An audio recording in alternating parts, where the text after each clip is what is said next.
চলছে, দেখি কি বানান যায়।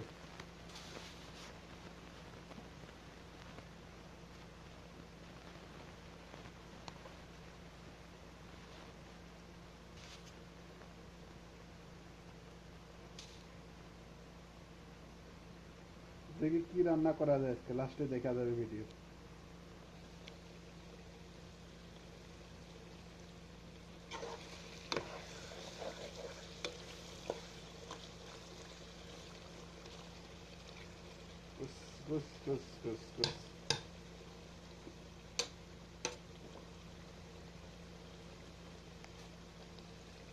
দেখতে থাকেন ভিডিওটা, লাস্ট পর্যন্ত কি রান্না করা হয় এই গোস দিয়ে।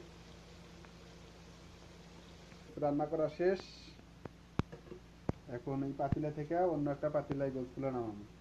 আমার গোস অলরেডি হয়ে গেছে, দেখ মাশাআল্লাহ, গোস মাশাআল্লাহ অনেক সুন্দর হয়ে গেছে গোস। আমি গোসগুলো অন্য একটা পাতিলায় নামাবো, দেখেন কি করা হয় আজকে। এই যে গোস আলাদা একটা পাতিলে রাখলাম, এই যে চাউল, একটু চাউলগুলো ভাজবো, একটু হালকা করে তেল দিয়ে ভাজবো। কিছু সাদা এলাচ আর হচ্ছে লাকড়ি, এই যে ডালচিনি আনি, ডালচিনি, তেজপাতা আর সাদা এলাচ কিছু তেলের সাথে করে দিয়া একটু গরম করতেছি আর কি, দেখতেই থাকেন। আর এই যে হইতেছে গোস্ত, চাউল। তেলটা এখন গরম হয়ে গেছে, একটু মিক্স মশলা দিছি তেলের সাথে। এখন চাউলগুলো দেবো, চাউলগুলো হালকা করে ভাজবো। এই চাউল হালকা করে ভাজা হবে।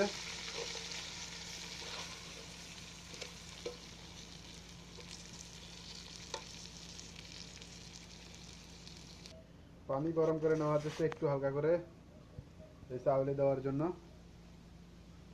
চাউলের মধ্যে পানি দেওয়ার জন্য পানিগুলো একটু হালকা করে গরম করে নেওয়া হচ্ছে।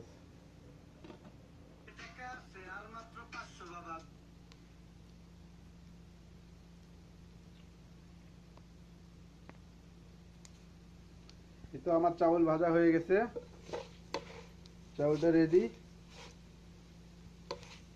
এখন এই যে পানিও গরম হয়ে গেছে অলরেডি, হালকা করে পানি দেব।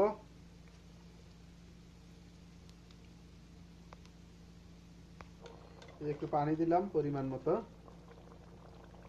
এখন ইনশাআল্লাহ আবার ঢাকে রেখে দিই হালকা করে জাল দিয়ে, দেখি কি হয় আজকে খাবার।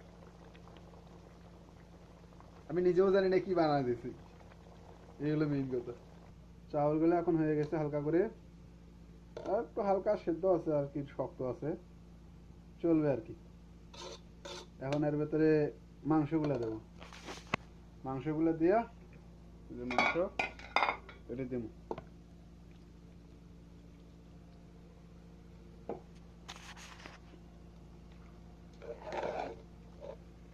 দিয়ে মিক্স করেছি, মাংস দিয়ে মিক্স করা হচ্ছে।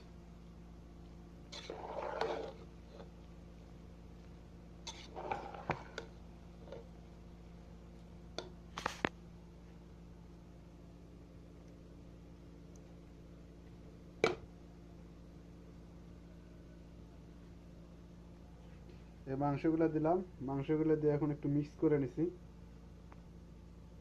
এই মাংস দিয়ে মিক্স করে নেওয়া হচ্ছে, এখন একটু হালকা করে জাল দেওয়া হবে। হালকা করে জাল দেওয়া হলে ফাইনাল দেখানো হবে কি হয় এটা খাবার।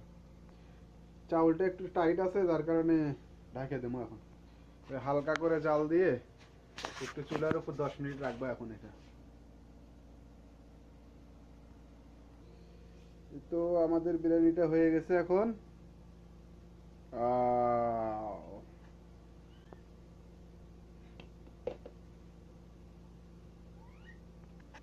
আমাদের রান্না বান্না শেষ, এখন খাওয়া দাওয়ার পালা। এই তো দেখেন কিরকম ঠান্ডা এই জায়গায়, হিটার জ্বালাইছি আমরা, হিটার জ্বালায় রাখছি, বুঝেছি। রেডি খাবার।